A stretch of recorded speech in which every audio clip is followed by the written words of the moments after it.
محترم ناظرین، آج کے اس پروگرام میں آپ کی خدمت میں عائشہ کی شخصیت کیسی شخصیت ہے، اس کے اپنے اقوال سے، اس کے اپنے روایات سے جو جماعت عمریہ کے صحیح ترین کتب میں موجود ہے، اس کی شخصیت کا اندازہ انشاءاللہ آپ لگائیں گے اور اس کی شخصیت کا خاکہ ہم آپ کی خدمت میں پیش کریں گے۔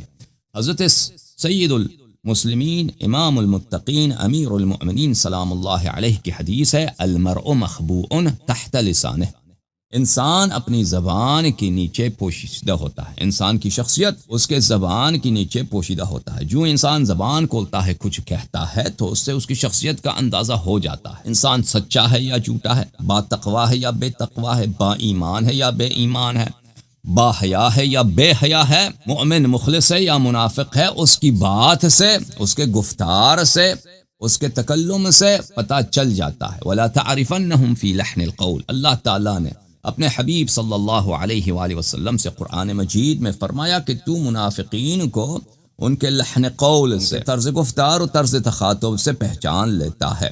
اللہم صلی علی محمد وآل محمد وعجل فرجہم الشریف۔ تو میرے محترم ناظرین، آپ کی خدمت میں سب سے پہلے عائشہ کا جو کردار ہے اس کے اپنے افعال و اقوال سے آپ کی خدمت میں پیش کرتے ہیں۔ وہ یہ ہے کہ یہ عورت یہ صدیقہ نہیں ہے، بلکہ اس نے خود اعتراف کیا ہے کہ یہ رسول پاک صلی اللہ علیہ وآلہ وسلم پہ بہتان باندھتی تھی اور جھوٹی باتیں ان سے نسبت دیتی تھی۔ تو تعجب ہے ایک ایسے شخص کو جس کو قرآن مجید نے، فرقان حمید نے اس کا قلب ٹیڑھا اور اس کو دشمن رسول صلی اللہ علیہ وآلہ وسلم اور اس کی تشبیہ کی ہے زوجہ نوح اور زوجہ لوط سے۔ ایسی عورت کو جماعت مخالفین کیا کہتے ہیں؟ اس کو صدیقہ کہتے ہیں۔ اب عائشہ صدیقہ ہے یا نہیں ہے، اب اس کا حب آپ کی خدمت میں اگر ہم محترم ناظرین، اب جماعت مخالفین ان کا رد کیا ہوگا میرے باتوں کے؟ وہ میری باتوں کو رد نہیں کر سکیں گے کہ یہ حدیث نہیں ہے یا ان حدیث کا یہ مفہوم نہیں ہے، یہ کبھی نہیں کر سکیں گے۔ وہ کیا کہیں گے؟ ہاں، وہی جو آپ کے مراجع کہتے ہیں، خوشیوں کے مراجع کہ اللہ یار گالی دیتا ہے ٹھیک ہے نا، جب دلیل نہیں ہوئی آپ نے ایک شخص کو بے نقاب کر دیا، وہ کہتا ہے وہ بدتمیزی کی اس نے۔ تو میرے محترم ناظرین، یہ باتیں جو ہم آپ کی خدمت میں پیش کر رہے ہیں یہ بڑے بڑے حقائق ہیں، اور حقائق سے برتر ہیں، اس سے بدتر ہیں، اس سے سختر ہیں، لیکن اس کا مطلب یہ نہیں کہ ہم کسی کو گالی دے رہے ہیں۔ ان کی اپنی کتاب میں جو بات آئی ہے آپ اس کو دیکھ لیجئے، اندازہ کیجئے، اس میں اس حقیر کا، اس گناہگار کا قصور نہیں ہے۔ میرے قصور ہیں، میرے تقاصیر ہیں، لیکن اس مسئلے میں میرا قصور نہیں ہے۔ اچھا محترم ناظرین، ایک شخص سب سے پہلے یہ گناہ کیسی گناہ ہے کہ آپ رسول اللہ صلی اللہ علیہ وآلہ وسلم پہ اگر جھوٹی تہمت باندھتے ہیں تو کیسی گناہ ہے؟ وہ ایسی گناہ ہے کہ آپ کی جگہ سیدھا جہنم ہے۔ ملاحظہ فرمائیے، یہ کتاب بخاری، معاف کیجیے گا، بلکہ آپ کو بخاری، یہ کتاب ہے بخاری، چاپ دار احیاء التراث سنہ 2001 میں چھپی ہے، کتاب العلم۔ کتاب العلم میں صفحہ نمبر 46 میں ایک باب ہے، باب اثم من کذب علی النبی صلی اللہ علیہ وآلہ وسلم، جو نبی کریم صلی اللہ علیہ وسلم پہ گناہ، جھوٹی بات، تہمت دیتا ہے، اس کا گناہ کیا ہے؟ رسول پاک صلی اللہ علیہ وآلہ وسلم نے فرمایا لا تکذبوا علی فانہ من کذب علی فلیلج النار، جو مجھ پہ جھوٹی باتیں نہ باندھا کرو۔ کس سے فرمایا؟ کفار سے تو نہیں فرمایا، کفار سے تو بولنے کی ضرورت ہی نہیں، وہ اللہ کو نہیں مانتے، رسول صلی اللہ علیہ وآلہ وسلم کو نہیں مانتے۔ کس سے بولا؟ صحابہ کرام سے بولا، اور صحابہ کرام اللہ سے ڈرو، جھوٹی باتیں مجھ سے نسبت نہ دیا کرو، مجھ پہ جھوٹ نہ باندھا کرو، جو مجھ پہ جھوٹ باندھتا ہے فلیلج النار، وہ جہنم داخل ہو جائے، جہنم اس کا ٹھکانہ ہے۔ فلیتبوأ، دوسری حدیث میں ہے فلیتبوأ مقعدہ من النار، وہ اپنا ٹھکانہ جہنم میں بنا دے، جہنم اپنا ٹھکانہ جہنم کی آگ سے بھر دے۔ اچھا، تو یہ تو وعدہ ہے، یہ احادیث بھی بہت ہیں، میں اس کو مختصر پیش کرتا ہوں آپ کی خدمت میں، زیادہ اس کو طول نہیں دیتا۔ تو یہ تو گناہ، اس میں تو بلا شک بلا ریب رسول پاک صلی اللہ علیہ وآلہ وسلم پہ جھوٹ باندھنا اس طرح نہیں ہے کہ آپ ایک عام آدمی پہ جھوٹ باندھ رہے، اس کی گناہ جو ہے بہت شدید ہے، ویسے بھی جھوٹ شدید گناہ ہے۔ یہ کتاب الصارم المسلول علی شاتم الرسول صلی اللہ علیہ وآلہ وسلم، تالیف ابن تیمیہ الحرانی، جلد نمبر 2۔ یہ کتاب کس موضوع پر ہے کہ جو شخص شتم نبی صلی اللہ علیہ وآلہ وسلم انجام دیتا ہے تو اس کا گناہ کیا ہے، وہ اس کو قتل کیا جاتا ہے وغیرہ وغیرہ، اسی کے یعنی کفر ہوتا ہے، مرتد ہوتا ہے، اسی کے زمرے میں ابن تیمیہ استدلال کرتے ہیں کہ جو نبی کریم صلی اللہ علیہ وآلہ وسلم پہ جھوٹ باندھنا ہے، یہ اس کا سزا بھی کیا؟ اس کا سزا ہے قتل، اور یہ ہے کفر سے بھی بدتر ہے، یہ کفر سے بھی بدتر ہے، الحاد سے بھی بدتر ہے، یہ ابن تیمیہ صاحب فرماتے ہیں۔ ملاحظہ فرمائیے صفحہ نمبر 328 میں کہتا ہے روی ان رجلا كذب عليه وبعث عليا عليه السلام وزبير اليه ليقتله. صفحہ نمبر 328 میں وہ کہتے ہیں کہ روایت میں موجود ہے کہ ایک شخص نے رسول پاک صلی اللہ علیہ وسلم پہ جھوٹ باندھا تو ان کو خبر ہوئی ہے تو انہوں نے سید المسلمین سلام اللہ علیہ فاتح خیبر کو اور زبیر کو حکم دیا ہے، ان کو بھیجا ہے کہ اس شخص کو جا کے قتل کرو. پھر وہ کہتا ہے کہ وللناس فی هذا الحدیث قولان، کہتا ہے علماء نے مجتہدین نے اس حدیث سے جو باتیں استنباط کی ہے اس میں سے ایک ہے الاخذ بظاہری فی قتل من تعمد الكذب علی رسول اللہ صلی اللہ علیہ وآلہ. پہلی بات یہ ہے کہ اس کو قتل کیا جائے، اس شخص کو قتل کیا، اس کی گناہ کیا ہے؟ قتل. پھر وہ تائید کے ساتھ نقل کرتے ہیں جوینی جو امام الحرمین ہے، اشاعرہ کا بہت بڑا متکلم اور مفسر ہے، وہ اپنے مشائخ سے انہوں نے نقل کیا ہے کہ مبتدعۃ الاسلام والکذابون والواضعون للحدیث اشد من الملحدین. جو کیا ہے، جو لوگ حدیث وضع کرتے ہیں وہ ملحد سے بھی بدتر ہیں. اچھا، اور اس بات سے وہ ابن تیمیہ نہیں اس لیے نقل نہیں کرتا کہ اس کا رد کر رہا ہے، اس کو اس لیے نقل کر رہا ہے کہ اس کی تائید کر رہا ہے، اس سے موافق ہے. پھر صفحہ نمبر 330 میں وہ فرماتے ہیں کہ نبی کریم صلی اللہ علیہ وآلہ وسلم پہ جھوٹ باندھنا بمنزلۃ التکذیب له، یہ کفر صریح ہے، الحاد ہے. ان الكذب علیہ صلی اللہ علیہ وآلہ بمنزلۃ التکذیب، نبی کریم صلی اللہ علیہ وآلہ وسلم پہ جھوٹ باندھنا کیا ہے، وہ کس چیز کے مترادف ہے؟ وہ اس بات کی مترادف ہے کہ آپ جا کے نبی کریم صلی اللہ علیہ وآلہ وسلم کی کیا کریں، ایک منٹ میرے عزیزو، تکذیب کریں. اور اس کے لیے دلیل، وہ دلیل بھی اس کی صحیح قرآن مجید سے ومن اظلم ممن افترى على الله كذبا او كذب بالحق لما جاء. کون شخص زیادہ گناہ گار ہے اس سے، کون شخص زیادہ فاسق ہے اس سے کہ وہ کیا کرتا ہے، اللہ پہ جھوٹ باندھتا ہے، او كذب بالحق لما جاء، اور یا دین کی قرآن کی وحی کی تکذیب کرتا ہے جب اس کو خبر پہنچتی کہ یہ سچا نبی آیا معجزات کے ساتھ آیا. تو یہ اس آیہ شریفہ میں تساوی ہے، مساوات ہے کس کے درمیان؟ ایک شخص جو اللہ پہ جھوٹ باندھتا ہے اور وہ شخص اس شخص کے ساتھ جو اللہ کی خبر اس کو پہنچے، دین کی خبر، دین حق کی بات اس کو پہنچے، وہ تکذیب کر لیتا ہے، کہتا ہے یہ دین سے جھوٹا ہے. پتہ یہ چلا کہ قرآن میں یہ مساوی. پھر اس سے وہ آگے بڑھ جاتا ہے، کہتا ہے ربما كان الكاذب علیہ اعظم اثما من المکذب له. کہتا ہے نہیں، ہم اس آیہ سے یہ استفادہ کرتے ہیں کہ نبی کریم صلی اللہ علیہ وآلہ وسلم پہ شخص جو جھوٹ باندھتا ہے اس شخص سے زیادہ اس کی گناہ ہے جو نبی کریم صلی اللہ علیہ وسلم کو جھٹلاتا ہے. ایک تو جھٹلاتا ہے، جو نبی کو جھٹلاتا ہے وہ تو کافر ہی ہوتا ہے، لیکن جو غلط روایات، غلط حدیث، غلط بات، جھوٹی بات نبی کریم صلی اللہ علیہ وسلم سے نسبت دیتا ہے، وہ اس کی گناہ جھٹلانے والے سے، کافر سے، ملحد سے بھی بڑا ہے. اچھا، پھر ملاحظہ فرمائیے، ہم تو اس کو اختصار کے ساتھ پیش کر رہے ہیں. یہ کتاب ہے، اس کے احکام کیا ہے؟ ایک شخص اگر جھوٹ بولتا ہے نبی کریم صلی اللہ علیہ وسلم پہ، اس نے ایک دفعہ تہمت باندھا ہے، چاہے بعد میں وہ پھر توبہ بھی کرے نا، توبہ بھی کرے، تو پھر اس کی حدیث ہم کبھی قبول نہیں کریں گے. یہ جماعت عمریہ کے علماء نے کیا کیا، اپنا ایک اصول بنایا. یا سبحان اللہ، پھر ابو بکر کی حدیث کیوں قبول کرتے ہو؟ اس کی کذب تو ثابت ہے، اس نے خود اعتراف کیا، انما عاشر الانبیاء لا نورث ما ترکنا صدقہ، قرآن کے خلاف، نبی صلی اللہ علیہ وسلم کی عصمت کے خلاف. پھر عائشہ کی حدیث کیوں قبول کرتے ہو؟ اس نے خود اعتراف کیا کہ میں نے جھوٹ باندھا نبی کریم صلی اللہ علیہ وسلم پہ، بخاری مسلم دونوں میں موجود ہے. پھر عمر کی کیوں کرتے ہو؟ عائشہ نے خود قسم کہا کہ نبی کریم صلی اللہ علیہ وسلم پہ انہیں یہ بات نہیں کی، اور عمر اس کو بار بار نسبت دے رہا تھا نبی کریم صلی اللہ علیہ وسلم سے. بہرحال ابو ہریرہ کی حدیث کیوں قبول کرتے ہو؟ یہ عجیب بات ہے. بہرحال ابھی میرا موضوع یہ نہیں ہے کہ میں صحابہ کرام کی اکاذیب رسول اللہ صلی اللہ علیہ وآلہ وسلم سے عمدن اکاذیب وہ آپ کی خدمت میں پیش کروں ان کی صحیح ترین کتب سے، ابھی وقت نہیں ہے. موضوع صرف عائشہ ہے.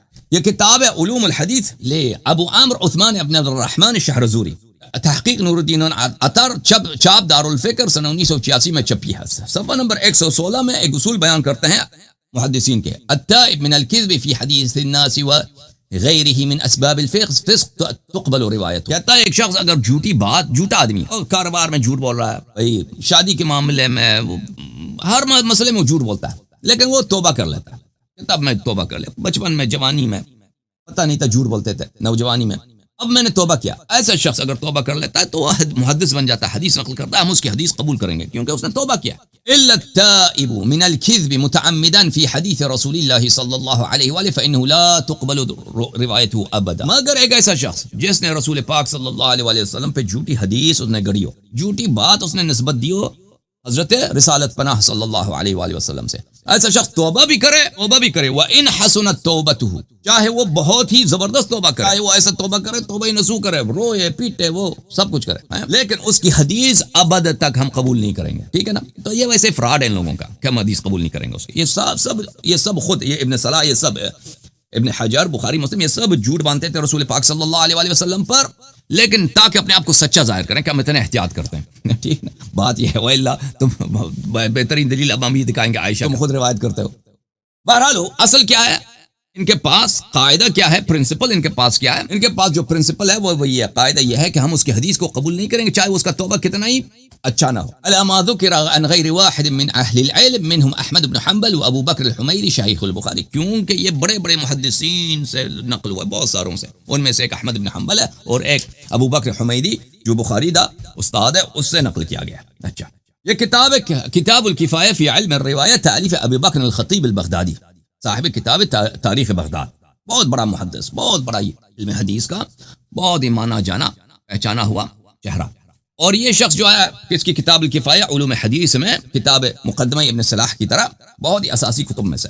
اس کتاب میں صفحہ نمبر 117 میں باب ان الکاذب، یہاں پہ وہ بہت مفصل استدلال کرتے ہیں بہت سارے محدثین سے کہ جو رسول پاک صلی اللہ علیہ وآلہ وسلم پہ حدیث جھوٹی حدیث باندھ لے، فأما الكذب على رسول الله صلى الله عليه وآله بوضع الحديث والدماء السماع فقد ذكر غير واحد من أهل العلم أنه يوجب رد الحديث أبدا وإن تاب فاعله. کہتے ہیں علماء کے نزدیک، محدثین کے نزدیک یہ قاعدہ ہے کہ اگر ایک شخص رسول پاک صلی اللہ علیہ وآلہ وسلم پہ ایک دفعہ جھوٹ باندھتا ہے تو پھر وہ توبہ بھی کر لے. توبہ اس کے اور اللہ کے درمیان، ہمیں اس توبے سے کام نہیں ہے. اچھا کیا اس نے توبہ کیا ہے، لیکن ہم اس کی حدیث جو ہے ابداً قبول نہیں کریں گے، نقل نہیں کریں گے. ایک دفعہ اس نے جھوٹ اپنا منہ کالا کیا. اچھا، سألت احمد بن حنبل عن محدث كذب في حديث واحد ثم تاب ورجع. میں نے احمد بن حنبل سے پوچھا، ایک محدث نے ایک حدیث میں اس نے ایک جھوٹ بولا، پھر اس کو ندامت ہوئی، اس نے بڑا توبہ کیا، پھر اس نے توبہ کیا، اس نے رویا پیٹا، اس نے توبہ کیا، اس بعد سے وہ پھر گیا ہے. پھر کہتا میں نے وہ اس حدیث سے بھی پھر گیا، کیا کریں؟ قال توبته فيما بينه وبين الله تعالى ولا يكتب حديثه ابدا. احمد بن حنبل نے کہا کہ جی اس کا توبہ اللہ اس کے اور اللہ کے درمیان، لیکن ہم اس کی حدیث کو ابد تک کبھی ہرگز نہیں لکھیں گے، نقل نہیں کریں گے. اچھا، تو یہ جب پتہ چلا میرے محترم ناظرین، جماعت عمریہ کے ماسی عائشہ، ان کی مائی عائشہ یا پنجابی بچ کے اندر ہے ماسی عائشہ، ان کے مائی عائشہ کیا یہ سچی تھے صدیقہ ہیں؟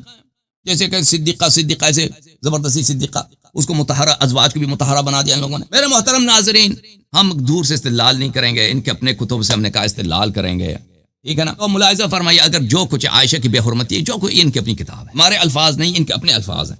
ملاحظہ فرمائیے، کتاب ہے بخاری، یہ کون سی کتاب ہے؟ بخاری کی اصح الکتب بعد کتاب اللہ. ان کو شرم نہیں آتی کہ ایسے کتاب میں جس میں رسول پاک صلی اللہ علیہ وسلم کی خودکشی کی داستان خود کے سامنے ان کے وَأَمَّا الْغَرَانِقُ الْعُلَا شفاعتهن ترتجا، اس کی داستانیں ہیں. نستجیر باللہ کے نبی کریم صلی اللہ علیہ وآلہ وسلم نستجیر باللہ کیا کرتے تھے؟ بتوں کی انہوں نے پوجا کیا. اس کتاب کو وہ کیا کہتے ہیں؟ کہتے ہیں یہ قرآن مجید کے بعد اللہ نستجیر باللہ. کیا تماشا ہے، کوئی ان سے تعجب ہی کیا؟ جب بنی اسرائیل والوں نے بچڑے کے سامنے عبادت کیا، وہ بھی صحابت ہے نا، بچڑے کے سامنے وہ سجدے رکوع کرتے تھے، نماز جماعت پڑھتے تھے، تو ان سے کیا تعجب؟ اس امت نے بھی انہی کا راستہ اختیار کرنا ہے. یہ کتاب ہے صحیح بخاری، چاپ دار احیاء تراث العربی، سنہ 2001 میں چھپی ہے. صفحہ نمبر کون سا ہے؟ صفحہ نمبر اس میں صحیح نہیں آ رہا بھائی، یہ صفحہ نمبر صحیح نہیں آ رہا. کوئی بات نہیں، میں صفحہ نمبر آپ ضرورت نہیں ہے، 4912 حدیث میں اپنے بخاری سے دکھا دیتا ہوں، کوئی بات نہیں، تاکہ صفحہ بھی آ جائے. صفحہ ادھر صحیح اسکین نہیں ہوا ہے، کوئی بڑی گل نہیں ہے، ایسے کوئی بات میں اسی کتاب سے دکھا دیتے ہیں، ٹائم کیوں ضائع کریں، ٹھیک ہے نا. کسی کو شک تو ہے نہیں کہ ہم صحیح دکھا رہے ہیں، ٹھیک ہے نا. حدیث نمبر 4912، سورۃ التحریم. روایت کس سے؟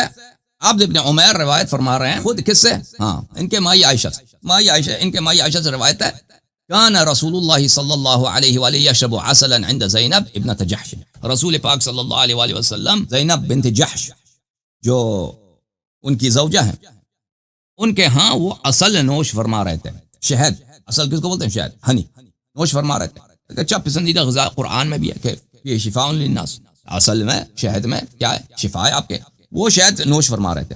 وَيَمْكُثُ عِنْدَهَا، اور ان کے پاس وہ رکتے تھے، ان کے پاس وہ رک جایا کرتے تھے اپنے زوجہ کے پاس. کوئی عیب ہے بھائی؟ کوئی عیب ہے؟ اللہ حلال نے بیوی دیا، بیوی کے ساتھ اس کے جا کے کوئی غلط کام تو نہیں؟ شہد کھا رہے ہیں اور ان کے کچھ دیر رکے ہیں ان کے پاس. اچھا، فواتیت انا وحفصہ، تو میں نے اور حفصہ نے آپس میں سازش کیا. مواطات کس کو بولتے ہیں؟ آپس میں سازش کرنا. جو سازش کرتا ہے نبی کریم صلی اللہ علیہ وسلم کے خلاف، اس کا کیا حال ہے مجھے بتاؤ. ان کی اذیت کے لیے، ان پہ جھوٹ باندھنے کے لیے، وہ اللہ کا اسی لیے تو فرمایا انکن صواحب یوسف. رسول پاک صلی اللہ علیہ وسلم نے جب تکفیر کیا، تکذیب کیا، تفسیق کیا، اس کے بعد ہمارا کیا؟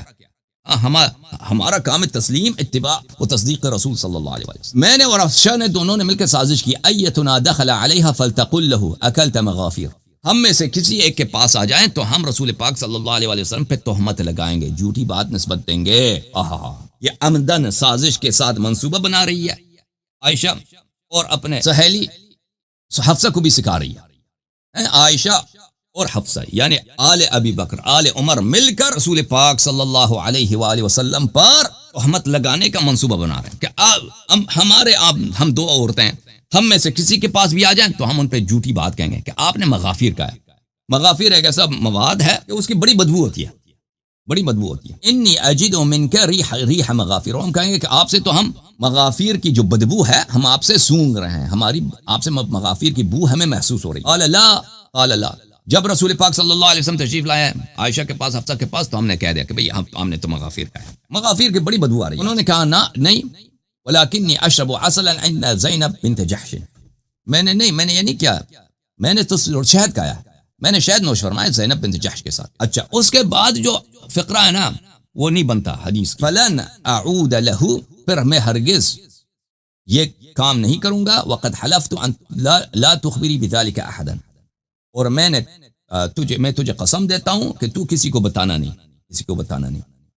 تو شیعہ حدیث میں یہ ہے کہ شیعہ حدیث میں اس کی تفصیل مزید ہے، کیونکہ دیکھیں عائشہ کیا کہہ رہی ہے. پہلی بات، عائشہ کہہ رہی ہے کہ وہ زینب بنت جحش کے ہاں جایا کرتے تھے، وہاں پہ اصل نوش فرمایا کرتے تھے اور کچھ رکتے تھے صلی اللہ علیہ وسلم. میں نے اور حفصہ نے آپس میں منصوبہ بنایا کہ ہم ان پہ تہمت لگاتے ہیں کہ آپ نے مغافیر کہا ہے، ہمیں آپ سے مغافیر کی بدبو آ رہی ہے. جب وہ تشریف لائے تو ہم نے ان سے یہی کہہ دیا. تو انہوں نے فرمایا کہ نہیں، میں تو اصل کہہ رہا تھا، شہد کہہ رہا تھا زینب کے ہاں، اب میں اب شاید نہیں کہوں گا، اور میں آپ کو قسم دیتا ہوں کہ آپ یہ بات کسی کو نہ بتائیں. تو یہ بات بنتی نہیں ہے. ابھی آپ مجھ سے کہہ دو آپ سے بڑی بدبو آ رہی ہے، آپ نے میں نے وہ کام کیا ہی نہیں، کیوں بدبو آ رہی ہے؟ ٹھیک ہے نا. اگر ایک بچہ ہے، پاگل ہے، مثلا انسان سادہ ہے، آپ اس کو تو آپ دھوکہ دے سکتے ہیں کہ بھئی آپ سے پخانے کی بدبو آ رہی ہے، آپ نے فلان چیز کھایا اس کی بدبو آ رہی ہے، مغافیر کھایا آپ نے لہسن کھایا، لہسن، اب مجھے پتہ میں نے لہسن نہیں کھایا، کیا میں پاگل ہوں؟ میں کہہ دوں گا آپ جھوٹ کہہ رہے ہیں. تو پھر یہ کہنا کہ میں آپ کو قسم دیتا ہوں کہ آپ اس کو نہ بتائیں، اس میں کون سی ایسی بات ہے جب میں نے کھایا ہی نہیں ہے؟ جب میں بالکل مجھے پتہ ہے کہ میں نے نہیں، اور رسول پاک صلی اللہ علیہ وسلم نستجیرو، بلا بچے نہیں ہیں، سادہ نہیں ہیں، وہ اعقل الناس، سب لوگوں سے عاقل ہیں، سب لوگوں سے تیز ہوش ہیں.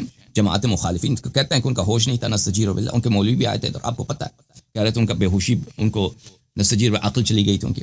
لیکن یہ سب باتیں جھوٹ ہیں، بکواس ہیں. تو شیعہ حدیث میں اس کو مزید تفصیل ہے کہ وہ غصب خلافت کی یہاں پہ بات ہوئی، غصب خلافت کی بات ہوئی تھی، تو وہ مسئلہ خلافت کا تھا کہ رسول پاک صلی اللہ علیہ وسلم عائشہ حفصہ کو قسم دیا کہ کسی کو بتانا نہیں، لیکن انہوں نے اپنے والدین کو بتا دیا، اور پھر رسول پاک صلی اللہ علیہ وسلم کی شہادت کا منصوبہ بنایا گیا. لیکن اس کو چھوڑ دیتے ہیں، ابھی اس سے ہمیں کام نہیں.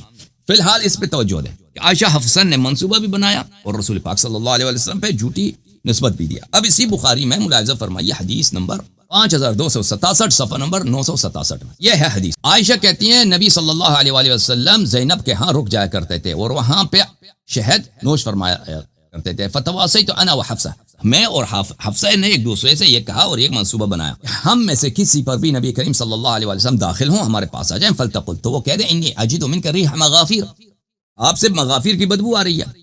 اکلت مغافیر، آپ کو پتہ ہے کہ علامت سوال جو عرب زبان میں نہیں ہوتی تھی احادیث میں ہمارے ہاں، یہ مغرب سے آئی ہے. اکلت مغافیر، آپ نے مغافیر کھایا ہے، آپ نے مغافیر کھایا، یہ اخبار ہے، کہہ رہی ہیں کہ آپ سے مغافیر کی بدبو آ رہا ہے، آپ نے مغافیر کھایا. ٹھیک ہے نا. یہ علامت سوال اس لیے ڈالا ہے کہ عائشہ حفصہ کے اس افتراء کو جھوٹی حدیث باندھنے کہ اس کی کمی کو، اس کی برائی کو کچھ کم کیا جائے. پوچھے کہ انہوں نے سوال کیا، حالانکہ اس میں کہاں ہے سوال؟ علامت سوال تو آپ لوگوں نے ڈال دیا نا. وہ بخاری کی، وہ نہ بخاری کے باب کو پتہ تھا کہ کوشچن مارک علامت سوال بھی یہ دنیا میں کوئی چیز ہوتی ہے، ان لوگوں نے بعد میں ڈال دیا. بہرحال یہ اخبار ہے، سوال بھی ہو نا تو اس سے کوئی بات نہیں. انہوں نے کہا کہ بھئی آپ سے مغافیر کی ہمیں آپ سے مغافیر کی بدبو آ رہی ہے، یہ خود. اور پھر انہوں نے منصوبہ بھی بنایا کہ جو بھی جس پہ بھی داخل ہو تو ہمیں اس طرح کہیں گے اسے. یہ سب جھوٹی نسبت دینا پیغمبر صلی اللہ علیہ وسلم سے ثابت ہے. اچھا، بہرحال فدخل على احداهما فقالت له ذلك، ان میں سے ایک پہ داخل ہوئے پیغمبر صلی اللہ علیہ وسلم تو انہوں نے پیغمبر سے یہی کہا. قال بل شربت عسلا عند زینب بنت جحش، تو انہوں نے فرمایا کہ نہیں، میں نے مغافیر نہیں کھایا، میں نے وہاں پہ شہد کھایا زینب کے ہاں. اب میں نے عبارت بھی دکھا دیا اور اپنا ترجمہ بھی آپ کو دکھا دیا ہے. اب آپ کی خدمت میں جماعت عمریہ کے محدثین کا ترجمہ آپ کی خدمت میں پیش کرتے ہیں. کتاب صحیح بخاری، ترجمہ ہے حافظ عبد الستار الحماد کی، جلد نمبر 4. کتاب چھپی ہے دار السلام میں. اوکے، یہاں اس کتاب میں ملاحظہ فرمائیے صفحہ نمبر 835 میں حدیث نمبر 4912. اب میں عربی نہیں پڑھوں گا، ان مخالفین کا ترجمہ آپ کی خدمت میں پیش کرتے ہیں. عائشہ سے روایت ہے، انہوں نے کہا رسول پاک صلی اللہ علیہ وسلم حضرت زینب بنت جحش رضی اللہ عنہا کے ہاں شہد پیتے اور ان کے پاس ٹھہرتے تھے. چنانچہ میں نے اور حفصہ نے باہمی اتفاق سے طے کیا، یعنی سازش کیا، منصوبہ بنایا، پلاننگ کیا. لفظ جو بھی تواتو ہے یہاں پر، لفظ بھی کیا ہے یہاں پر، مواتات ہے، سازش کرنا. ہم طے کر لیا کہ رسول پاک رسول اللہ صلی اللہ علیہ وآلہ وسلم ہم میں سے جس کے پاس بھی آئیں تو وہ کہے آپ نے مغافر کھائی ہے، کیونکہ آپ میں سے مغافر کی بدبو محسوس کرتا ہوں. چنانچہ آپ تشریف لائے تو منصوبے کے مطابق یہی کہا گیا. آپ نے فرمایا ایسا نہیں ہے، لیکن میں زینب بنت جحش کے ہاں شہد پیا تھا، اب نہیں پیوں گا. اچھا، فائدہ ٹھیک ہے نا. تو جھوٹ ثابت ہوا. رسول پاک صلی اللہ علیہ وآلہ وسلم کے منہ پر، ان کے حضور میں، ان کے حیات طیبہ میں نہ شرم نہ حیا. بخاری میں ایک باب ہے الحیا من الایمان، ٹھیک ہے نا. نہ اللہ سے حیا، نہ رسول صلی اللہ علیہ وسلم سے حیا، نہ ان کی اذیت کرنے کا، نہ ایک دوسرا زوجہ رسول ام المؤمنین حضرت زینب بنت جحش ان سے دشمنی، نہ اس سے اللہ کا ڈر، کچھ بھی ڈر نہیں ہے. سب حدیں پار کرتے ہوئے. بھائی عائشہ کیا کر دے سے زیادہ، بھائی عائشہ کیا کر دے سے زیادہ، کیا کرے جو اس نے نہیں کیا مجھے بتاؤ. پھر بھی صدیقہ، اگر وہ رسول پاک صلی اللہ علیہ وسلم کی حیات طیبہ میں، ان کے چہرے کے سامنے، ان کے منہ میں اور ان کے حضور میں جھوٹ کہہ سکتی ہے ایک دنیائی مفاد کے لیے. دنیائی مفاد کیا ہے کہ وہ حضرت زینب بنت جحش کے ہاں نہ جایا کریں، حسد کے لیے، ایک رشک کے لیے، ایک دشمنی کے لیے، دنیائی دشمنی کے لیے، نہ دینی دشمنی کے لیے. جھوٹ کہہ سکتی ہے عائشہ اپنے ابے کی خلافت، جو ان کے پاس کوئی عزت ہے نہیں آل عائشہ کے پاس. یہ کہ اس کا باپ خلیفہ بادشاہ بن گیا، دنیا کا سب سے پاورفل پوزیشن اس کو مل گیا، اس کے لیے وہ جھوٹ نہیں بول سکتی. دوسرے مسائل پہ وہ جھوٹ نہیں بول سکتی. اور تمہارا پرنسپل کہاں گیا؟ جماعت عمریہ. تم نے جو قاعدہ بنایا تھا کہ رسول پاک صلی اللہ علیہ وسلم پہ ایک شخص جو ایک دفعہ جھوٹ باندھے اس کے بعد توبہ بھی کر لے، ہم اب تک اس کی حدیث نقل نہیں کریں گے، تو پاڑ دو بخاری مسلم، کیونکہ وہ عائشہ کی حدیث سے بری پڑی ہیں. اور تمہارا قاعدہ کہاں گئے؟ اور قانون کہاں گیا؟ کسی کی عائشہ کو چھٹی ہے، جو مرضی کر دے، اہل بیت علیہ السلام کے خلاف تلوار اٹھا دے.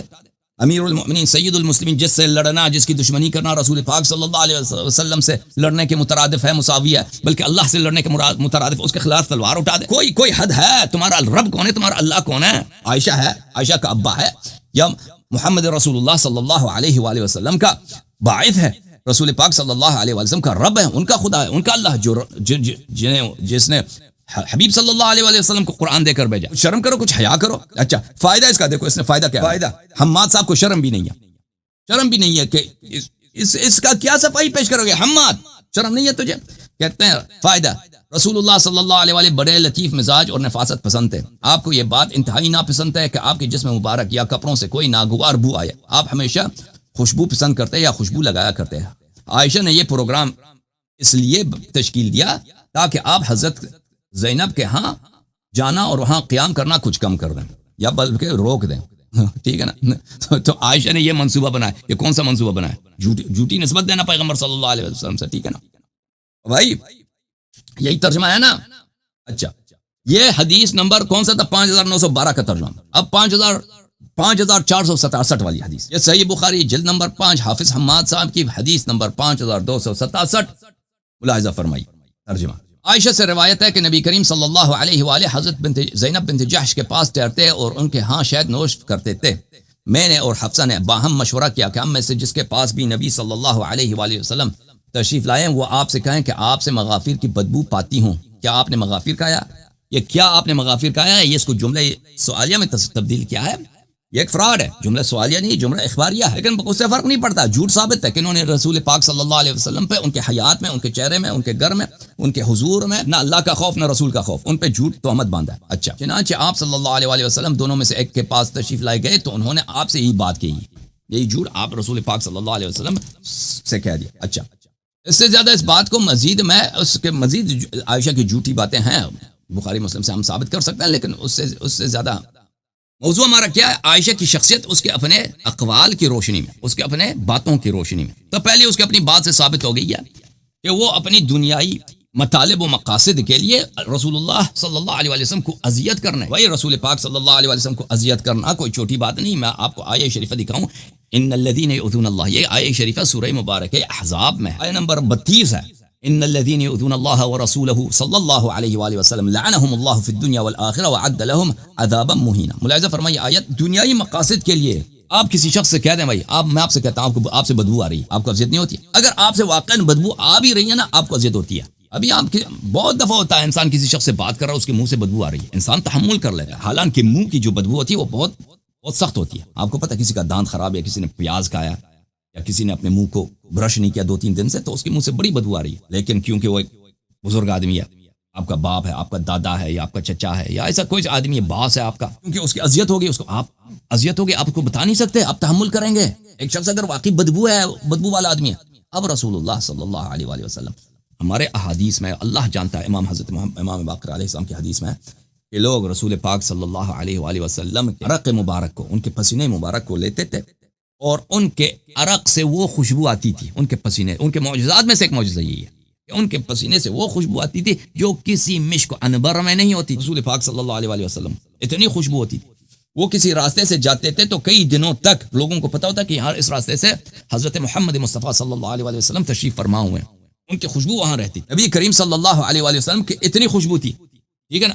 اب یہ ایسے شریف آدمی جو معصوم ہے, اس سے مطہر اللہ نے بنایا ہی نہیں ہے, ان سے آپ کہہ دیں کہ آپ سے بدبو آ رہی ہے, وہ بھی جھوٹ, کیا اس کو اذیت نہیں ہوتی؟ عزیزو ملاحظہ فرماؤ, ان الذین یؤذون اللہ, جو لوگ اذیت دیتے ہیں اللہ کو اور رسول کو. کوئی اللہ کو اذیت کر سکتا ہے بھائی؟ اور بھائی اب اللہ کو تنگ کر سکتے ہیں؟ اللہ کو تنگ تو نہیں کیا جا سکتا, لیکن رسول پاک صلی اللہ علیہ وآلہ وسلم کو اذیت کرنا اتنا گناؤنا جرم ہے کہ ان کی اذیت بمنزلہ اذیت اللہ ہے, کہ اگر اللہ کو آپ اذیت کر سکتے ہیں تو اس کی گناہ کتنی بڑی ہوتی. یہ اتنا بڑا گناہ. جو لوگ اللہ اور رسول صلی اللہ علیہ وسلم کو اذیت کرتے ہیں, لعنہم اللہ فی الدنیا والآخرہ, اللہ نے انادو دنیا وچ بھی لعنت کیتی ہے, آخرت بھی لعنت کیتی ہے. اللہ نے ان کو دنیا میں بھی لعنت کیا, آخرت میں بھی لعنت کیا. وعد لہم, اناد واسطے عذاب تیار کیتی ہے. عد لہم عذابا مہینا, ایک ایسا عذاب اللہ نے ان کے لیے آمادہ کیا ہے کہ وہ ان کی اہانت کے, ان کو چھوٹا بنانے کے لیے. عذاب تو مختلف اقسام کی ہوتی ہے نا, انسان عذاب میں ہوتا ہے لیکن انسان کی توہین نہیں ہوتی. ایک عذاب ہوتی ہے جو بے عزتی والی عذاب ہے. ایک شخص آپ کو ایسا مارے, وہ کھوتے کو بھی, جو گدے کو بھی اس طرح نہیں مارے گا نا, اگر اس طرح کسی کو مارے تو اس کی تو لوگوں کے سامنے اس کی بے عزتی ہوتی. اللہ نے ایسے عذاب ان لوگوں کے لیے معین کیا ہے. تو یہ بھائی عائشہ کو چھٹی ہے. اسلام کی حرمات عائشہ, حفصہ, ابو بکر, عمر, عثمان کے لیے نہیں, یہ دوسرے لوگوں کے لیے, ان کو چھٹی ہے. وہ جو بھی کبیرہ بجا لائے نا, کوئی بات نہیں. موضوع ہمارا کیا میرے محترم ناظرین؟ موضوع ہمارا یہ ہے کہ عائشہ کی شخصیت اس کے اپنے اقوال کے روشنی میں.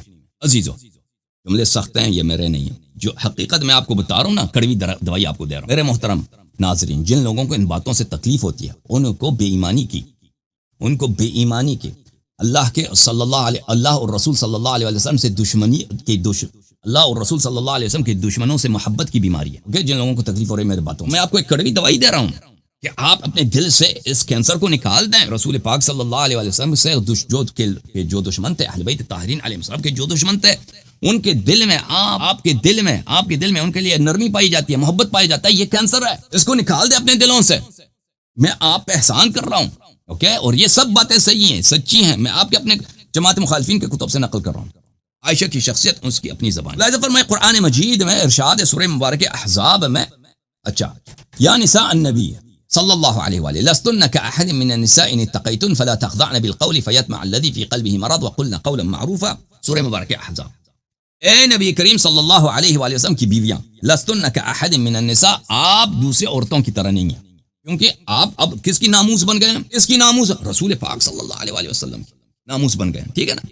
اب آپ کوئی اچھا کام کریں گے تو یہ رسول پاک صلی اللہ علیہ وآلہ وسلم پہ آنچ نہیں آئے گا, لیکن آپ غلط کام کریں گے, آپ غلط کام کریں گی, ٹھیک ہے نا, تو کیا ہوگا؟ تو اس میں رسول پاک صلی اللہ علیہ وآلہ وسلم کی عزت کو, ان کی غیرت کو, ان کی آبرو کو آنچ پہنچ جائے گا, ٹھیک ہے نا. اگر حضرت لوط علیہ السلام کی عورت جو ہے اپنے شوہر کی وہ نافرمانی کرتی ہے اور غلط لوگوں کو, جو لواط والے لوگ ہیں, ان کو اپنے گھر بلاتی ہے کہ آ جاؤ, ہمارے مہمان ہیں, ہمارے مہمانوں کے ساتھ تم کیا کرو, لواط. اس نبی کے لیے کتنی بے عزتی کی بات ہے, ٹھیک ہے نا. کوئی بھی آدمی ہے, اس کی بیوی اگر اس کو بے عزت کر لیتا ہے تو وہ تو بڑا سخت ہے, بڑا اس سے کہ کوئی دوسرا آدمی انسان کو کے متعلق انسان بری بات کہے نا، مثلا آپ کی بیوی آپ کے دوستوں کے سامنے آپ کو گالی دے، یہ آپ کے لیے زیادہ سخت ہے یا مثلا کوئی دشمن آپ کو گالی دے رہا ہے؟ لازمی بات ہے، دشمن گالی دے دے اس آپ کو پرواہ نہیں، آپ کی بیوی دوستوں کے سامنے احباب کے سامنے آپ کو بے عزت، یا نساء النبی صلی اللہ علیہ وآلہ، اے نبی کریم صلی اللہ علیہ وسلم کے عورتیں، ان کے ازواج،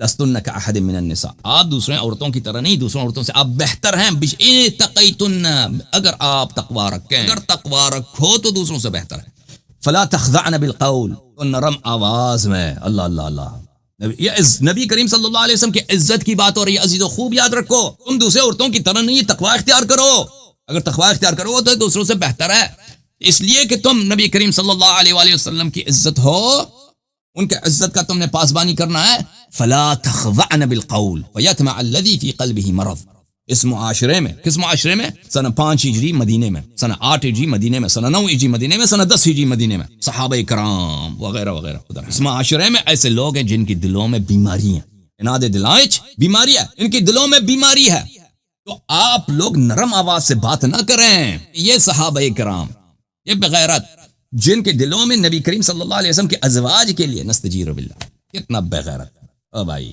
یہ آیت کس کے مذمت میں نازل ہے؟ صحابہ ہی کی تو مذمت میں ہے، وہ انسان کتنا بغیرت ہے کہ تو ایک عالم، ایک تو تیرے محلے میں اگر عالم دین ہے، اس کی بیوی کی طرف غلط نظر سے آنکھ اٹھا دے تو بغیرتی کی بات ہے، عالم کو چھوڑو، ایک پرچون والے کے عورت کی طرف دیکھو، غلط اس کے متعلق، اس سے اگر وہ نرم آواز میں بات کرے تو آپ کو مزہ آ جائے، کتنا بدماش، کتنا خبیث آدمی ہوگا ایسا، ٹھیک ہے نا؟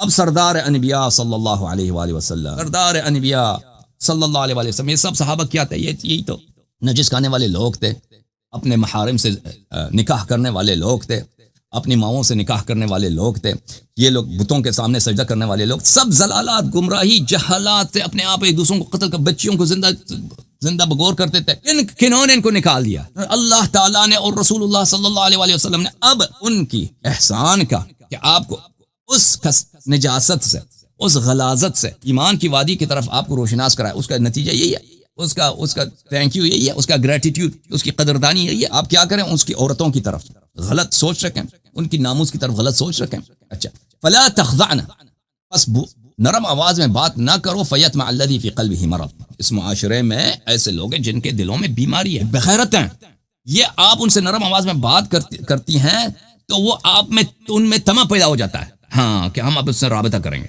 اس سے کیا کریں گے؟ اس سے کنیکشن کریں گے، اس نبی کریم صلی اللہ علیہ وسلم کی بیویوں کے ساتھ۔ اب یہ قرآن کی اگر آیت نہیں ہوتی تو کون کب میں اس طرح کہہ سکتا تھا؟ اگر اس کا دوسرا شرح ہے تو بتاؤ مجھے، جماعت عمریہ کے لوگوں اور صحابہ اکرام سارا دن کرنے والے، اگر اس آیت کا کوئی اور شرح ہے تو مجھے سکھا دو، مجھے بتا دو۔ تمہارے علماء کو میں نے چیلنج دیا، وہ خضر حیات بکروی صاحب کو میں نے کہہ دیا کہ آپ تشریف لائیں، آپ کے علم سے سب مستفیض ہو۔ اب وہ پتہ ہے وہ جواب میں کیا کہا؟ اس نے جواب میں کہا کہ آپ پاکستان آ جائیں یا یہ کہ مثلا فلان عالم آپ کو لکھ کے دے، بلکہ سب شیعہ لکھ کے دیں کہ یہ ہمارا نمائندہ ہے کیا جماعت عمریہ سب لکھ کے دینے کو تیار ہیں کہ وہ خضر حیات کو مانتے ہیں؟ کیا سب جماعت عمریہ سب مانتے ہیں کہ وہ خضر حیات بکروی صاحب کو مانتے ہیں؟ تو آپ کس کے نمائندے ہیں؟ آپ اپنے پیروکاروں کے نمائندے ہیں، میں کسی کا نمائندہ نہیں، میں اپنا نمائندہ ہوں۔ بہت سارے شیعہ میری سپورٹ کرتے ہیں اور میرے باتوں سے اتفاق کرتے ہیں، سب شیعہ سب، اور میری ضروری بھی نہیں ہے، میں بلا شرط قید و شرط آپ کو دعوت دیتا ہوں کہ آپ تشریف لائیں، آپ کے جو بھی شرائط ہمارے لیے قابل عمل ہیں ہم وہ آپ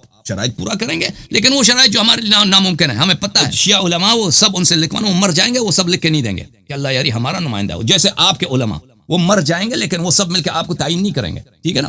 تو ایسے شرائط کو چھوڑیے، لوگوں کو بھی پتہ ہے خضر حیات بکروی صاحب عالم دین ہیں، آپ علامہ ہیں، مناظر ہیں، ہم آپ کا احترام کرتے ہیں، لیکن اس کا مطلب یہ نہیں ہے کہ ہم آپ کو علم میں ہم سے اپنے آپ سے اوپر سمجھتے ہیں، ہم یہ آپ سے تواضع کے ساتھ بات کرتے ہیں، کیونکہ معاشرے میں اور دوسرے لوگوں کے سامنے آپ کو یہ بہانہ نہ مل جائے کہ اس آدمی نے مجھ سے غلط انداز میں مجھے دعوت دی ہے، میں ہم کو فل تواضع سے ایک بار پھر دعوت دیتے ہیں۔ یہ ایسی باتیں، ایسے بہانے، ایسے شرائط رکھنا کہ ان سے بخوبی سب لوگوں کو پتہ چل جاتا ہے کہ آپ مناظرہ سے ڈرے ہوئے ہیں، ایسے شرائط سے آپ پرہیز کریں، آپ آ جائیں، آپ کو کیونکہ آپ کو یقین ہے کہ شیعہ کافر ہیں تو ادھر آ جائیں، ہم ثابت کرتے ہیں کہ کافر کون ہے ٹھیک ہے نا بات کرتے ہیں، ادھر آ جائیں، آپ تشریف لائیں، انشاءاللہ ہم آپ کے منتظر ہیں۔ اچھا، وَقُلْنَ قَوْلًا مَعْرُوفًا، اور اچھی باتیں کرو۔ ازواج نبی صلی اللہ علیہ وسلم سے کیا حکم ہے؟ یاد رکھو، نرم آواز تک بات کرنا، سیکسی باتیں، یہ تو نہایت ہی ممنوع ہے نا، اس طرح کی باتیں کرنا، نرم آواز، مثلا کسی آدمی سے اگر بات بھی کرنا ہے نا، کیا کرنا، نرم آواز، نرم لہجے میں. جو عورتوں کی آواز کیا ہوتی ہے، اس میں دلکشی ہوتی ہے، نرمی ہوتی ہے، ٹھیک ہے نا، اس طرح نہیں بات کر سکتی ہوں. غلیظ لہجے میں بات کرو تاکہ کسی کو تمنا نہ ہو، غلط سوچ کسی کے دل میں آئے نہ، ٹھیک ہے نا. کیونکہ ایسے لوگ ہیں، ایک طرف تو اللہ نے کہہ دیا ازواجہ امہاتہم، لیکن صحابہ کو یقین نہیں آیا کہ ان کو مائیں جیسی ہیں، ان سے نکاح ہو ہی نہیں سکتا. لیکن وہ ان کو کیا ہے، ان فی قلبہ مرض فیطمع الذی فی قلبہ مرض، لالچ ہو جاتا ہے ان کو. اچھا، اس آیت کا ترجمہ میں آپ کی خدمت میں پیش کروں جماعت مخالفین کے مترجمین کے ہاں سے. یہ دیکھو طاہر قادری نے کیا ترجمہ کیا. اے ازواج پیغمبر صلی اللہ علیہ وآلہ وسلم، تم عورتوں میں سے کسی بھی عورت کسی ایک کی بھی مثل نہیں ہو اگر تم پرہیزگار رہنا چاہتی ہو مردوں سے حسب ضرورت. یہ جو ہے نا، یہ اگر تم پرہیزگار رہنا چاہتی ہو، یہ ما قبل کا شرط ہے، ما بعد کا شرط نہیں ہے. بہرحال تو بات کرنے میں نرم لہجہ اختیار نہ کرنا. جس کے دل میں نفاق کی بیماری ہے وہ لالچ کرنے لگے، ٹھیک ہے نا. وہاں پہ ان کے دلوں میں کیا ہے، ان کے دلوں میں نفاق کی بیماری، وہ لالچ کریں گے. احمد رضا خان ریلوی، اے نبی کی بیوی ہو، تم اور عورتوں کی طرح نہیں ہو. اگر اللہ سے ڈرو تو بات میں ایسی نرمی نہ کرو کہ دل کھاروگی، لالچ کرے، دل کھاروگی، دل کے بیمار لالچ کریں گے. ہاں اچھی بات کرو، کہو، ٹھیک ہے. بات سمجھ میں آئی نا؟ اچھا، جب یہ سمجھ آئیے عزیزو تو آئیے اب حکم کیا ہے نبی کریم صلی اللہ علیہ وسلم کے ازواج کو. حکم یہ ہے میرے محترم ناظرین، یہ نرم آواز تک بات نہیں کر سکتے کیونکہ وہاں پہ لوگوں کو لالچ ہو جائے گا، اور اچھی باتیں کرو. اب جب یہ حکم ہے عزیزو، اب تم جا کے فتوی دینا شروع کر دو رضائی کبیر کا.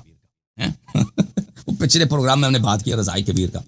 وہ تماشا تو آپ نے دیکھ لیا نا کہ وہ کس طرح اب وہ خاتون اپنی بہنوں کو، اپنی بھتیجیوں کو، اپنی بھانجوں کو، اپنی بھانجیوں کو، اپنی بھتیجیوں کو وہ حکم دیتی تھی کہ فلاں شخص میرے پاس آنا چاہ رہا ہے، اس کو ذرا اپنا چھاتی 5 دفعہ چوسنے کا موقع فراہم کیجیے گا. وہ تو ہے. اب دوسری باتیں اس کی میرے محترم ناظرین، کتاب کون سی ہے؟ سنن ابن ماجہ. سنن کس کے ہے بھائی؟ جناب ابن ماجہ. ایک منٹ میں پانی پی لوں بھائی، پانی. بسم اللہ الرحمن الرحیم. اللهم صل على محمد وعلى محمد حیدر، سلام اللہ علی الحسین، لعنت اللہ علی یزید. سنن ابن ماجہ صاحب کی. اچھا، چاپ دارالفکر کتاب چھپی ہے سنہ 1429 2008 میں. ملاحظہ فرمائی یہاں پر صفحہ نمبر ہے 155. باب الماء من الماء. اس کے بعد حدیث نمبر 608 باب ما جاء فی وجوب الغسل اذا التقى الختانان. او بھائی ایک بات میں آپ کو بتاؤں، کب رسول اللہ صلی اللہ علیہ وآلہ وسلم نے اپنے ازواج سے کہا کہ تم میرے بعد لوگوں کو غسل جنابت کے مسائل تم سکھاؤ؟ اور تم حاضر ہو؟ تم مجھے بتاؤ، تم مولوی تو حاضر ہے کہ تیری بیوی جا کے مردوں کو غسل جنابت سکھائے؟ اور نبی کریم صلی اللہ علیہ وسلم جب اللہ کہہ رہا ہے کہ تم میں یہ حق نہیں ہے کہ تم نرم لہجے میں بات کرو، تو ان کو کیسے اجازت ہو سکتی ہے کہ وہ غسل جنابت؟ میں کیسے ترجمہ کروں؟ اللہ، میں مرد ہوں، میں عائشہ سے محبت بھی نہیں کرتا، لیکن مجھے تکلیف ہو رہی ہے کہ میں ان جملوں کا ترجمہ کروں. میں کیسے بات کروں؟ اللہ تعالیٰ نے رسول اللہ صلی اللہ علیہ وسلم نے صحابہ کو ڈیوٹی نہیں دیا ہے.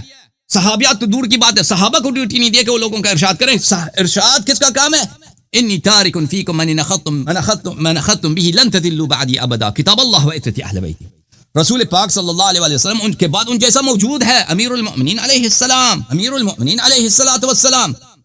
جنابت اگر کوئی کے مسائل اگر کوئی جاننا چاہتا ہے ان کے وارث سے پوچھے، ان کے علم کے وارث سے پوچھے. بہرحال ملاحظہ فرمائے سنن ابن ماجہ میں باب ما جاء فی وجوب الغسل اذا التقى الختانان. ختان کس کو بولتے ہیں؟ ختان کس کو بولتے ہیں؟ ختنہ کی جگہ کو ختان بولتے ہیں.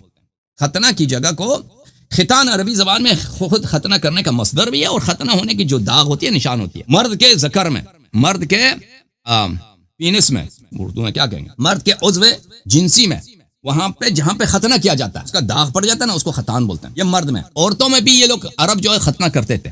عرب جو لوگ جو تھے عورتوں کی بھی ختنہ کرتے تھے. وہ ہمارے ایشیا مذہب میں یہ ہے کہ وہ کوئی سنت نہیں ہے، وہ عربوں کی عادت تھی. سنت نہیں ہے اور واجب بھی نہیں ہے، نہ قرآن میں نہ حدیث میں، لیکن وہ عربوں کی عادت تھی، وہ کرتے تھے. جماعت عمریہ کے ہاں وہ بہت سارے ان کے علماء کہتے ہیں وہ سنت ہے، وہ اچھی بات ہے، کرنی چاہیے. عورتوں کی بھی وہ کاٹتے تھے نا آگے سے، وہ جو ان کا جنسی شرمگاہ ہے آگے والا، اس کو بلیڈ سے کرتے تھے. تو اس حدیث کا باب کا عنوان یہ ہے غسل واجب ہو جاتا ہے جب دو ختان جب ختنہ مرد کے ختنہ گاہ اور عورت کی ختنہ گاہ آپس میں ان کی ملاقات ہو جاتی ہے تو غسل واجب ہو جاتا ہے. اچھا اب حدیث کے الفاظ دیکھو.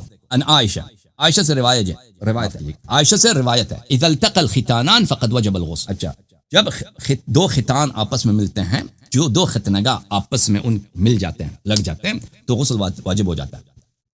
فعلت استغفر اللہ, رسول پاک صلی اللہ علیہ وسلم کی یہی, آپ راضی ہیں آپ کی عورت آپ کی پرائیویٹ باتیں لوگوں کو بتائیں؟ کیا رسول پاک صلی اللہ علیہ وسلم اللہ تعالیٰ نے یہ تہیہ نہیں کیا کہ لوگوں کو اگر غسل جنابت ان کے بعد سکھائے گا تو کون سکھائے گا؟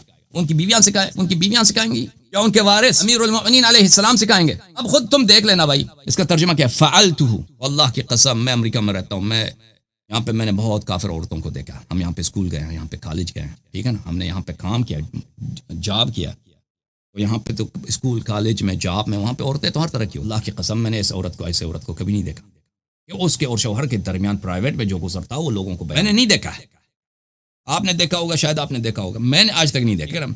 میں نے آج تک نہیں دیکھا ہے کہ ایک بہن دوسری بہن کے ساتھ, مردوں کو تو چھوڑو, عام آدمی کے ساتھ یہ باتیں سنا ہے نا, دو بہنیں آپس میں کتنی قریب ہوتی ہیں, ٹھیک ہے نا, آپس میں دو بہنیں بہت ساری باتیں اپنے شوہر کو نہیں بتاتی, آپس میں وہ کہہ دیتی ہیں, اس طرح کی باتیں آپس میں بھی نہیں کرتی. فعلتہ انا, میں ترجمہ کرنے سے قاصر ہوں, آپ خود اندازہ لگائیں. فاغتسلنا, میں مرد ہوں, میں عائشہ سے دشمنی بھی کرتا ہوں, لیکن میں نبی کریم صلی اللہ علیہ وسلم کے احترام میں اس جملے کا ترجمہ نہیں کر سکتا. اب خود اندازہ کرو یہ حدیث کیا صحیح ہے غلط ہے بھائی. دیکھو صحیح ہے, سنن ابن ماجہ, تالیف محمد ناصر الدین الالبانی, المجلد کون سا مجلد اول, چھاپ مکتبۃ المعارف للنشر والتوزیع, سعودی عرب ریاض میں ایک کتاب چھپی ہے. اچھا صفحہ نمبر 186, حدیث نمبر 400. ان عائشہ زوج النبی صلی اللہ علیہ وآلہ وسلم اذا التقى الختانان فقد وجب الغسل فعلته. اب میں بولنا سخت ہے بھائی, بولنا سخت ہے. اس حدیث کے نقل کرنے کے بعد صحیح, اس نے کہا صحیح ہے. او بھائی کوئی اب مجھے بتاؤ, کیا یہ خضر حیات بکروی صاحب, اس طرح کے لوگ ہیں, مستری محمد علی بن جرم مرزا صاحب, یہ لوگ حاضر ہیں ان کی عورتیں آ جائیں, عورتوں کے درمیان اس طرح بتائیں کہ میں نے اپنے شوہر کے ساتھ. خود دیکھو یار, خود دیکھو, تم خود سوچو. یہ کتاب کیا ہے؟ یہ ترتیب ہے, مسند ابھی ابن ادریس الشافعی بترتیب السندی. علامہ ابو الحسن سندی صاحب نے مسند محمد ابن ادریس الشافعی کی ترتیب کو, انہوں نے کتاب محمد ابن ادریس الشافعی کے, انہوں نے اس کتاب کی ترتیب, مسند کی ترتیب کو فقہ کے ابواب پہ مرتب کیا. تحقیق شیخ محمد زاہد ابن الحسن الکوثری, محمد زاہد ابن الحسن الکوثری شیخ الاسلام تھے خلافت عثمانیہ میں. یہ صفحہ نمبر 28 میں 38 میں یہاں پہ روایت ہے. سفیان عن علی بن زید عن سعید بن المسیب ان ابا موسیٰ الاشعری سأل عائشہ عن التقاء الختانین. ابو موسیٰ اشعری آتا ہے, ابو موسیٰ اشعری کیوں نہیں جاتا؟ اور کیا رسول پاک صلی اللہ علیہ وسلم نے یہ وصیت کیا کہ میرے مرنے کے بعد تم اپنے مسائل میرے ازواج سے پوچھو؟ ان کے پاس یہی تو بہانہ ہے کہ دوسروں کو پتہ نہیں تھا, وہ عائشہ کے پاس جاتے, اس لیے صحابہ جاتے تھے عائشہ سے یہ مسائل سیکھنے کے لیے, غسل کے, جنابت کے, اور وہ بھی ایسے کھلے الفاظ کے ساتھ بیان کرتی تھی. اور ابو بکر پہ کس لیے بیٹھا تھا؟ ابو بکر کو خلیفہ بننے کے بعد اگر جنابت کے مسائل نہیں آتے, عمر کو نہیں آتا, پھر وہ کیا کر, نماز کیسے پڑھتے تھے؟ ابو موسیٰ اشعری اگر یہ فراڈی نہیں ہے تو وہ ابو بکر سے کیوں نہیں پوچھتا؟ رسول پاک صلی اللہ علیہ وسلم نے کیا اپنے بعد کوئی تہیہ نہیں کیا؟ سوچا نہیں کہ میرے بعد ان کی حیات میں, اگر میں آپ کو حدیث کچھ دکھاؤں یار, یہی عورت ہوگی نا اسی طرح, اگر وہ کوئی پاک عورت رسول پاک صلی اللہ علیہ وسلم کے خلاف تلوار نہیں اٹھاتی. امیر المؤمنین علیہ الصلوۃ والسلام کے خلاف لشکر لے کے آنا اللہ اور رسول صلی اللہ علیہ وسلم کے خلاف لشکر لے کے آنے کے مترادف ہے. صحیح بخاری, چاپ دار احیاء التراث العربی, ٹھیک ہے نا بھائی, کتاب چھپی ہے سنہ 1422 2001 میں. یہ کون سی ہے باب؟ بھائی حیاء من الایمان, حیاء ایمان میں سے. رسول اللہ صلی اللہ علیہ وآلہ فإن الحیاء من الایمان, حیاء ایمان میں سے ہے, یعنی جس کا حیا نہیں اس کا ایمان نہیں ہے. اوکے, ایک اور آپ کی خدمت میں دکھا دوں. پھر اسی بخاری میں ملاحظہ فرمائیے, کتاب ہے بخاری, صفحہ نمبر کون سا ہے؟ صفحہ نمبر ہے 1210, حدیث نمبر 6646, کتاب المحاربین. اچھا حدیث یہ ہے میرے عزیز, ان المغیرہ ان قال سعد بن عبادہ نے کہا لو رأيت رجلا مع امرأتي لضربته بالسیف غیر مصفح. میں نے کہا, اس سعد بن عبادہ نے کہا اگر میں کسی مرد کو, بڑا بغیرت آدمی تھا, اگر میں کسی عورت کو اپنی بیوی کے ساتھ دیکھ لوں گا تو میں اس کو تلوار سے اس کو قتل کروں گا، اس کو زندہ نہیں چھوڑوں گا، حق بھی ہے۔ فقال النبی صلی اللہ علیہ وآلہ اتعجبون من غیرت، صحابی کریم صلی اللہ علیہ وسلم نے فرمایا صحابہ سے کہ آپ لوگوں کو تعجب ہو رہا ہے سعد کی غیرت سے؟ انا اغیر منہ واللہ اغیر منی، میں سعد سے زیادہ بغیرت ہوں، سعد سے میں، اور اللہ مجھ سے زیادہ غیرت مند ہے، اللہ مجھ سے زیادہ غیرت، وہ نبی کریم صلی اللہ علیہ وآلہ وسلم جو غیرت والا ہے بلا شک بلا ریب، اس کے منکر پہ لانا۔ انہوں نے کوئی تہیہ نہیں کیا میری امت کو غسل جنابت، مسائل حیض وغیرہ وغیرہ سکھانے کی ضرورت ہے، کوئی تہیہ نہیں کیا نا، کسی کو اپنے بعد کسی ہادی معلم کو چھوڑا ہی نہیں ہے۔ ابو بکر عمر کو تو یہ مسائل آتے نہیں تھے، عثمان کو تو نماز کیسے پڑھتے تھے، وہ جنابت اگر نہیں آتا ان کو تو آتا نہیں تھا، انہوں پیغمبر نے بھی اتنا غیرت کے باوجود اس نے تہیہ نہیں کیا، تو عائشہ کو مجبوراً یہ باتیں کہنی پڑی۔ ملاحظہ فرمائیے یہ کتاب ترمذی، کتاب کون سی ہے بھائی؟ سنن ترمذی، سنن ترمذی ابی عیسیٰ محمد ابن عیسیٰ ابن سورہ الترمذی، چھاپ دار الفکر، سنہ 1429 میں چھپی ہے، 2008 میں۔ یہاں پہ ملاحظہ فرمائیے، میں آپ کو حدیث دکھا دیتا ہوں، حدیث نمبر 108 اور 109 دونوں ملاحظہ فرمائیے۔ 108 میں اذا جاوز الختان الختان فقد وجب الغسل، اب ختنگاہ کیسے اب روئیں، اب ہنسے، کیا کریں؟ آپ نے دنیا میں دیکھا ہے کوئی عورت اس طرح بات کرے اور پھر کہتے ہیں میں نے اپنے شوہر کے ساتھ اس طرح کیا تھا؟ دنیا میں کسی کو آپ نے دیکھا؟ میں نے تو آج تک نہیں دیکھا بھائی، میں نے دنیا میں بہت دیکھے ہیں، ٹھیک ہے نا، میں نے دنیا میں بہت دیکھے لوگوں کو، مسلمان کو بھی دیکھا، کافر کو دیکھا، عرب کو دیکھا، عجب کو دیکھا، پاکستانی کو دیکھا، ہندوستانی کو دیکھا، معاشرے میں دنیا دیکھا، ہم نے یورپ دیکھا، امریکہ دیکھا، اور یہاں کی عورتیں کافی لوز ہوتی ہیں، یعنی ان میں حیا کم ہوتی ہے مغرب کی عورتوں میں پاکستان وغیرہ کے مقابلے میں، لیکن اس طرح میں نے نہیں دیکھا، میں نے بہت تعجب ہے۔ فعلته لا نستجیر به، رسول پاک صلی اللہ علیہ وسلم کی حرمت کا، ان کی غیرت کا یہی ہے، اب تم خود سوچو بھائی، اس سے زیادہ ہم کیا کہیں بھائی۔ اچھا، اس روایت کو دوسروں نے بھی روایت کیا، احمد نے بھی روایت کیا، سعید ابن مسیب سے روایت کیا احمد نے، کتاب مسند احمد بن حنبل ہے، یہ کتاب ہے مسند احمد بن حنبل، چھاپ دار احیاء التراث العربی، سنہ 1994 میں کتاب چھپی ہے، صفحہ نمبر 72، حدیث نمبر 23686، عن عائشة قال رسول الله صلی اللہ علیہ وآلہ اذا قعد بین الشعب الاربع ثم الزق الختان بالختان فقد وجب الغسل، جب مرد آپ ابو موسیٰ اشعری کے سامنے، سعید ابن مسیب کے سامنے، ایسے لوگوں کے سامنے ایسے حدیث کو کیوں آپ نقل کرتی ہیں؟ ٹھیک ہے نا، اور بھی لوگ ہیں ان کو نقل کرنا ہے، تو رسول اللہ صلی اللہ علیہ وسلم نے آپ سے کہا کہ اللہ نے کہا قلنا قولا معروفا، تم نے صرف اچھی باتیں کہنی، قلنا كعهد من النساء ان اتقیتون فلا تخضعن بالقول فيطمع الذي في قلبه مرض۔ اب یہ بات آپ کو سمجھ آیا، اب کچھ اور احادیث آپ کو دکھا لیتے ہیں، ایک اور موضوع، یہ میرے ہاتھ میں کتاب مسند احمد ہے، کتاب مسند احمد ابن حنبل، جلد نمبر 7، چھاپ دار احیاء التراث العربی، ٹھیک ہے نا، کتاب چھپی ہے سنہ 1994 میں، یہاں پہ ملاحظہ فرمائیے، صفحہ نمبر ہے 43، عن عائشة كنت أغتسل أنا ورسول الله صلى الله عليه وآله وسلم من إناء واحد من الجنابة، إناء واحد من الجنابة، میں اور رسول پاک صلی اللہ علیہ وآلہ وسلم ایک ہی برتن سے جنابت سے غسل باہم بجا لاتے۔ اگر آپ میں سے کوئی حاضر ہے، اب میں نے دنیا میں تو نہیں دیکھا کہ کوئی عورت کہہ دے کہ میں اپنے شوہر ہم آپس میں اس طرح نہا رہے تھے باہر، آپ کہیں کہ یہ غسل جنابت کے احکام سکھا رہے تھے، نہیں، اس کا حق نہیں بنتا، رسول پاک صلی اللہ علیہ وسلم نے اس کو ڈیوٹی نہیں دی ہے، یہ حیا کے خلاف ہے، ایک عورت کے حیا دوسروں کو، اگر ابو بکر عمر کو نہیں آتا ہے تو کیوں خلیفہ بنا ہے؟ اب جاتے باب منیت العلم کے پاس، انا مدینۃ العلم وعلی علیہ السلام بابها، انا دار الحکمت وعلی علیہ السلام بابها۔ ملاحظہ فرمائیے اس روایت کو، کتاب مسند احمد میں صفحہ نمبر 74 میں، یہ وہی کتاب مسند احمد ہے، صفحہ نمبر 74 ہے میرے محترم ناظرین، یہاں پہ حدیث نمبر دیکھیے 23718، کان رسول اللہ صلی اللہ علیہ وآلہ وسلم یجاور فی المسجد فیصغی الی رأسه فارجله وانا حائض، میں نے تو آج تک نہیں دیکھا ایک بیوی جو ہے اپنے شوہر کو کہہ سکتی ہے بھائی کہ مجھے جو ہے نا میری جو مجھے حیض ہو گئی ہے، میں بھی مجھے جو میری ماہوار بیماری ہے وہ مجھے آئی ہے، لیکن دوسرے لوگوں کو بتانا، ایک بہن دوسرے بہن کو بتانا بھی ان کے لیے مشکل ہوتا ہے، آپ کو پتہ ہے، ایک بیٹی اپنی ماں کو بھی نا، اس کی بیٹی کی اگر شادی ہو جائے کچھ ہو جائے تو اس کو بھی بتانا مشکل سے ہوتا ہے، یعنی وہ چاہتی ہے کہ کسی کو وہ نہیں پتہ چلے سوائے شوہر کو ان باتوں کا۔ اب وہ کیا کہہ رہی ہے کہ رسول پاک صلی اللہ علیہ وسلم مسجد میں ہوتے تھے، اپنا سر جو ہے میری طرف دراز کرتے تھے اور میں دباتا تھا ان کو، وَأَنَا حَائِض، حالانکہ میں حیض کی حالت میں ہوتی. اب پھر ملاحظہ فرمائیے صفحہ نمبر 94 میں، صفحہ نمبر 94 میں بلکہ 97 میں، معاف کیجیے، صفحہ نمبر 97 میں، صفحہ نمبر 97 ہے حدیث، صفحہ نمبر 91 حدیث نمبر 23807، صفحہ نمبر 91 مسند احمد بن حنبل جلد نمبر 7. عائشہ کہتی ہیں ان کان رسول اللہ صلی اللہ علیہ وآلہ لیؤتی بالاناء فاشرب منه وانا حائض. رسول پاک صلی اللہ علیہ وآلہ وسلم کے لیے پانی لایا جاتا تھا، وہ پیتے تھے، تو میں پیتی تھی اس سے، اور مجھے حیض ہوتی تھی، میں برتن سے پانی، مجھے حیض تھی. اچھا، پھر اللہ آپ کا بھلا کرے، صفحہ نمبر 101 میں پھر وہ اپنی حیض کی داستان سنا رہی ہیں. کان عن عائشة كان رسول الله صلى الله عليه وآله يضع رأسه في حجري وأنا حائض ويقرأ القرآن.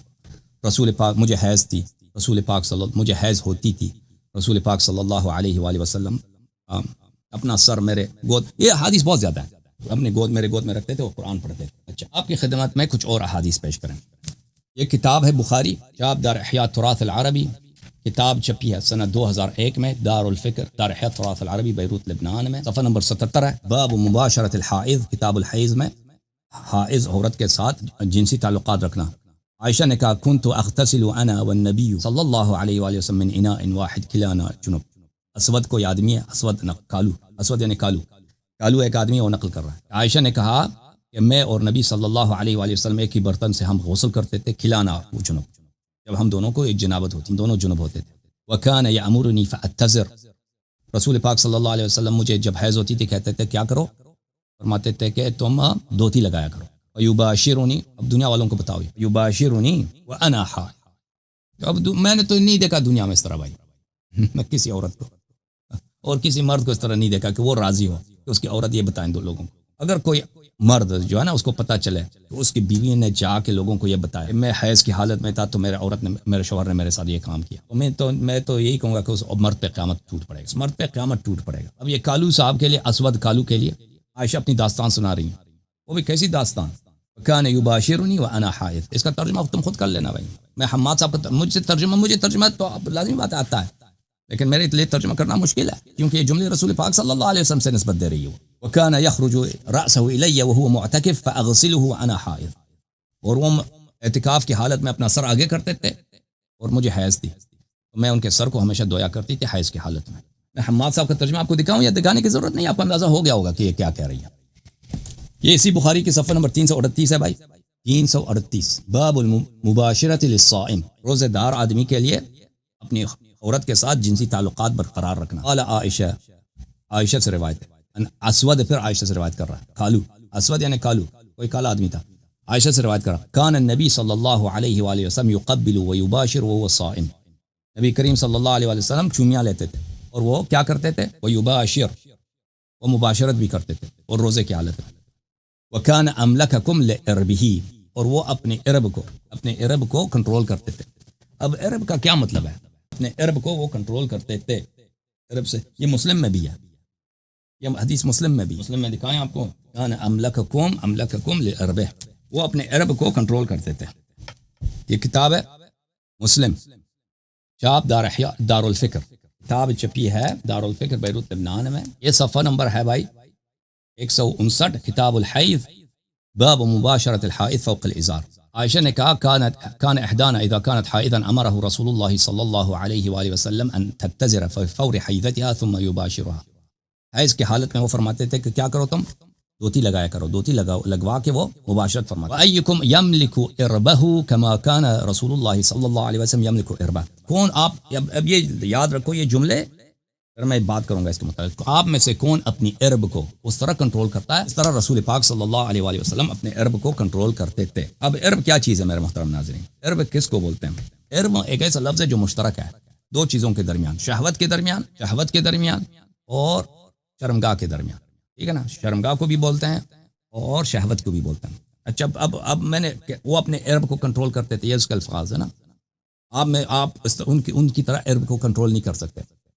یہ عرب لفظ مشترک ہے. کتاب ہے فتح الباری للحافظ ابن حجر الاسقلانی، الجزء الاول، چاپ المکتبۃ السلفیہ، صفحہ نمبر 403. یہی حدیث ہے، کان یملک عربہ کما کان النبی صلی اللہ علیہ وآلہ وسلم وایکم آپ میں سے کون بھائی اسود کے ساتھ بات کر رہا نا، عبد الرحمن ابن اسود اور بھی لوگ تھے، کیونکہ اسی سے پتہ چل جا رہا ہے کہ معاف کیجیے گا، اسی سے پتہ چل رہا ہے، معاف کریں، اسی جملے سے پتہ چل جا رہا ہے یا ایکم، آپ میں سے بہت سارے لوگ تھے، راوی ہے کہ آپ میں سے کون ایسا ہے جو اپنے عرب کو اس طرح کنٹرول کرے جس طرح رسول پاک صلی اللہ علیہ وسلم اپنے عرب کو کنٹرول کرتے تھے۔ اچھا، اگلے صفحے میں صفحہ نمبر 404 میں حافظ ابن حجر کہتے ہیں یملک عربہ بکسر الحمزہ وسکون الراء ثم الموحدہ قیل المراد عضوہ الذی یستمتع بہ۔ عرب سے کیا مراد ہے؟ عرب سے مراد وہ مرد کا وہ عضو ہے جس سے وہ شہوت اٹھاتا ہے، جس سے وہ عورتوں سے مزے اٹھاتا ہے۔ آپ کو پتہ چل گیا نا، شرمگاہ یعنی۔ اب آپ خود سوچو کہ وہ رسول کون عورت ہے اپنی شوہر کے ان کی وفات کے بعد؟ میں نے تو دنیا میں نہیں دیکھا کہ اگر وہ شہوت کا اپنے شوہر کا کچھ احترام اس کے دل میں ہے اور وہ خود خاتون باعزت ہے، ٹھیک ہے نا، وہ اپنے شوہر کی شرمگاہ کی بات لوگوں کو سنا رہا ہے، اس کا ذکر بھی کر رہا ہے، یا اس کی شہوت کی بات کر رہا ہے، چاہے کسی معنوں میں لے لینا، چاہے عضو کے معنوں میں لے لیں، چاہے شہوت کے معنوں میں لے لیں۔ آپ کو اس عورت کی شخصیت کا اندازہ ہو رہا ہے کہ اس میں حیا کتنا ہے، ٹھیک ہے نا۔ ایک ابو بکر کی جو گھرانہ ہے، یہ کون سا گھرانہ ہے جس نے زہرا کے حق پہ قبضہ کیا ہے؟ یہ لوگ کیسے لوگ تھے، ان کا خاندان کیسا خاندان تھا کہ نبی صلی اللہ علیہ وسلم کے صحبت کے باوجود اور ان سے رشتے کے باوجود ان کو تہذیب سیکھی، نہ حیا سیکھا، نہ ایمان، نہ تقوی، نہ رسول پاک صلی اللہ علیہ وسلم کی عزت۔ قیل المراد عضوہ الذی یستمتع بہ وقیل حاجتہ، اور دوسرے کہنے سے مراد حاجت ہے، حاجت بھی عام مراد حاجت سے شہوت ہے۔ لہذا فرمائیے فتح الباری ابن حجر کی جزء رابع چاپ مکتبۃ السلفیہ، وکان النبی صلی اللہ علیہ وآلہ نستجیر ويقبل ويباشر وهو صائم وكان املككم لعربه حاجته ويروى بكسر الحمزه وسكون الراء اي عضوه، چاہے حاجت کہیں، حاجت سے مراد شہوت، چاہے کہیں ان کا عضو خاص۔ قوت المختزی علی جامع الترمذی تعلیف السیوطی، جزء اول، کتاب چھپی ہے سنہ 1424 میں، اسی حدیث وکان املککم لعربه والعرب بالکسر العضو۔ کس عضو کی یہاں پہ بات ہو رہی ہے؟ وہ یہاں پہ ہاتھ کی بات نہیں ہو رہی ہے، یہاں پہ اٹھنے کی بات نہیں ہو، کس عضو کی بات ہو رہی ہے؟ کون سی عضو؟ حافظ ابن حجر نے خوب کہہ دیا العضو الذی یستمتع بہ، وہ عضو جس میں انسان کو مزہ آتا ہے۔ نام تو نہیں لیا اس نے، لیکن اس نے بتا دیا۔ عمدۃ القاری شرح صحیح البخاری تعلیف العینی الجزء الثالث چاپ دار الفکر، کتاب چھپی ہے سنہ 1425 میں، دار الفکر بیروت میں، صفحہ نمبر 112، حدیث یہی ہے، حدیث نمبر 302، وَأَيُّكُمْ يَمْلِكُ عِرْبَهُ كَمَا كَانَ النَّبِيُّ صلی اللہ علیہ وسلم يَمْلِكُ عِرْبَهُ۔ آپ میں سے کون ایسا جو اپنے عرب کو کنٹرول کرے جیسے نبی صلی اللہ علیہ وسلم اپنے عرب کو کنٹرول کرتے تھے؟ عرب کا کیا مطلب ہے؟ کسر الحمزہ قیل المراد عضوہ الذی یستمتع بہ۔ بعض علماء کہتے ہیں کہ اس سے مراد کیا ہے؟ وہی خاص عضو ہے، کیونکہ لفظ مشترک ہے دونوں کے درمیان، عضو خاص یا شہوت ہے، جو بھی ہے، اس طرح کی بات عورت کوئی نہیں کہ دوسروں سے کہہ دے کہ آپ کہاں ہیں، جس طرح رسول پاک صلی اللہ علیہ وسلم کنٹرول کرتے تھے آپ لوگ بھی کنٹرول۔ تمہید لما فی الموطأ من المعانی والاسانید تعلیف ابن عبد البر جزء الرابع والعشرون، یہاں پر وکان اسی حدیث کو نقل کرتا ہے صفحہ نمبر 267، وکان املککم لعربہ ولکنہ املک لعربہ، املک لعربہ یعنی املک لنفسہ ولشہوتہ۔ اس نے کہا عرب سے مراد شہوت ہے، وہ اپنی شہوت کو بہت کنٹرول کرتے تھے، آپ لوگ کہاں کنٹرول کر سکتے ہو؟ نوجوانوں سے کہنا نا، کوئی مولوی اپنے دوستوں یاروں کے ساتھ یا مثلا اس کو بھی اس طرح نہیں کہنا چاہیے، رسول پاک صلی اللہ علیہ وسلم سے نسبت دیتے، لیکن ایک عورت کے لیے اس طرح بات کرنا نامحرم مردوں کے ساتھ یہ جائز نہیں ہے۔ اچھا میرے محترم ناظرین ملاحظہ فرمائیے، یہ کتاب ہے شرح صحیح مسلم بشرح النووی، کتاب صحیح مسلم بشرح یحیی بن شرف النووی، جلد نمبر کون سا ہے بھائی؟ جلد نمبر 43، چاپ دار الفکر بیروت لبنان میں، سنہ 2009، دار الفکر بیروت میں چھپی ہے، ملاحظہ فرمائیے۔ اسی حدیث کی شرح میں وَأَيُّكُمْ يَمْلِكُ عِرْبَهُ كَمَا كَانَ رسول اللہ صلی اللہ علیہ وآلہ وسلم يَمْلِكُ عِرْبَهُ، اسی کی شرح میں يَمْلِكُ عِرْبَهُ کے متعلق کہتے ہیں اکثر الروایات بکسر الحمزہ مع اسکان الراء ومعناه عضوه الذي يستمتع به اي الفرج۔ اکثر روایات میں یہی ہے کہ اکثر روایات میں یہی ہے، عرب کسر کے ساتھ ہے، اور اس سے مراد عضو خاص ہے، اور وہ کون سے عضو خاص ہے؟ الفرج، فرج کے شرمگاہ۔ استجیر باللہ کے رسول پاک صلی اللہ علیہ وسلم اپنے اس عضو کو آپ لوگ کہاں کنٹرول کر سکتے ہو؟ اپنے شوہر کا میں کیا کہہ دوں، میں کیسے کہ یہ کیا ہو رہا ہے بھائی؟ ٹھیک ہے نا، میں نے آپ کو بتا دیا نا کہ ابو بکر کے والد کہاں کام کرتے تھے، آپ کو یاد ہوگا نا، ابو بکر کے والد صاحب ابو قحافہ، ان کی ملازمت کیا تھی، ان کے خاندان کا سردار تھا، اس کا کیا نام تھا؟ عبداللہ ابن جدعان، یہ خاندان ہی ایسا خاندان ہے بھائی، ان سے آپ کیا توقع کرتے ہو؟ ضرب اللہ مثلا للذین کفروا امرأة نوح وامرأة لوط كانتا تحت عبدین من عبادنا صالحین فخانتاهما فلم یغنیا عنہما من اللہ شیئا وقیل ادخلا النار مع الداخلین۔ اور میرے محترم ناظرین، ان جملوں کا پڑھنا میرے لیے بڑا مشکل تھا بہت ہی، اور میں نے بہت سارے چھوڑ دیے بھائی، میں نے چھوڑ کیونکہ مجھ سے برداشت نہیں ہو رہا ان کو پڑھنا۔ نبی کریم صلی اللہ علیہ وسلم کے متعلق باتیں کر رہی ہے۔ اور اگر جماعت عمریہ کے پاس کیا صفائی کیا، ان کے پاس صفائی یہ ہے کہ صحابہ کو یہ مسائل نہیں آتے تھے، عائشہ کو آتے تھے یہ مسائل، تو عائشہ ان کو سکھا رہا ہے۔ پہلی بات ہے کہ صحابہ نے نبی کریم صلی اللہ علیہ وسلم سے کیوں نہیں سیکھا اتنے سال؟ جنابت کے احکام اگر انہوں نے نہیں سیکھے، ان کی عورتیں اگر انہوں نے حیض کے احکام نہیں سیکھے تو کیا کر رہے تھے؟ ابو بکر کیوں خلیفہ بنا؟ ٹھیک ہے نا، کیونکہ یہ کام نبی کریم صلی اللہ علیہ وسلم کی زوجہ کے لیے مناسب نہیں ہے، ٹھیک ہے نا، کہ وہ یہ باتیں بتائیں کہ ہم اس طرح باہر ان کے لیے مناسب نہیں ہے۔ اگر ابو بکر عمر کو نہیں آتا ہے یہ مسائل تو وہ نماز کیسے پڑھتے؟ وہ کیوں خلیفہ بنے؟ ہٹ جاتے۔ اور پھر یہ کیا نبی کریم صلی اللہ علیہ وسلم نے اس بات کو نہیں سوچا؟ میں دنیا سے جا رہا ہوں، میرے بعد لوگوں کو یہ احکام کی ضرورت ہے، کون سکھائے گا؟ میری بیوی سکھائے گی جنابت کے احکام نوجوانوں کو، میری بیوی سکھائے گی، یا آپ برداشت کریں گے اپنے آپ کے لیے؟ تم خود سوچو، تم برداشت کرو گے؟ تم ایک مثلا بینک میں کام کرتے ہو یا کسی آفس میں کام کرتے ہو، تم برداشت کرتے ہو کہ تیری بیوی کسی کے ساتھ اپنی حیض کی کہانی سنا دے، یا تمہاری جنابت تم کیسے جنب ہوئے تھے، تم اپنے عضو شرمگاہ والی عضو جو ہے اس کی باتیں دوسروں کو تم برداشت کرو گے؟ نبی کریم صلی اللہ علیہ وسلم کیا اس پہ راضی ہیں؟ اللہ اس پہ راضی ہے۔ نبی کریم صلی اللہ علیہ وسلم نے سوچا تھا، تہیہ کیا تھا کہ ان کے بعد لوگوں کے ہادی کون ہوں۔ انہوں نے کیا فرمایا؟ انا مدینۃ العلم، لوگوں میں علم کا شہر ہوں، وعلی بابها، اس علم کا ٹیچر، اس علم کا خزانہ دار، اس علم کا وہ شخص جو امانت دار ہے، جو آپ تک پہنچانے والا کا، علی بابها، امیر المؤمنین علیہ السلام، اہل بیت طاہرین علیہم الصلاۃ والسلام، رسول پاک صلی اللہ علیہ وسلم کے بعد ہادی موجود ہیں۔ انما انت منذر ولکل قوم ہاد، امیر المؤمنین علیہ السلام، رسول پاک صلی اللہ علیہ وسلم نے سوچا تھا، لیکن صحابہ نے اسلام کا اور پیغمبر کا وہ مذاق بنایا، وہ بے عزتی کیے ان لوگوں نے۔ جو کسی کافر نے، سلمان رشدی کیا چیز ہے بھائی؟ سلمان رشدی ان لوگوں نے، کافروں نے کیا کیا ہے؟ کافر سے کیا تھا؟ اگر وہ گالی بھی دے نا کافر، توقع کیا ہے اس سے؟ جب پیغمبر نہیں مانتے، تم صحابہ کی تعریف کرتے ہو، صحابہ کو سر پہ چڑھائے تم لوگوں نے۔ تم اپنے صحابہ کے کردار دیکھو نا، یہ تمہارا عائشہ، جو بدتمیزی ان لوگوں نے کیا نبی کریم صلی اللہ علیہ وسلم کے ساتھ، جھوٹی احادیث ان سے نسبت دینا، اور اس طرح سب حدیں حدود پاڑ کے جانا، حیا کا، عفت کا، غیرت کا، رسول پاک صلی اللہ علیہ وسلم کے نام کے خاطر، ان کی عزت کے خاطر چپ رہنا، سب حدیں پاڑ دی ان لوگوں نے، سب حدیں پاڑ دی۔ اور اب تک، اور تمہارے علماء کو تو یہ ان کے پاس یہ جو جرأت تو نہیں ہے کہ وہ آ کے یہاں پہ صفائی پیش کریں، دفاع کریں، صرف یہی کہیں کہ ہم نے ایک کلپ دیکھا، وہاں پہ ایک شیخ ذاکر تھا، وہ امی عائشہ کو بڑی گالیاں دے رہا تھا، میں نے گالی دیا بھائی، وہ سب آپ کی کتابوں میں سے میں نے نقل کیا۔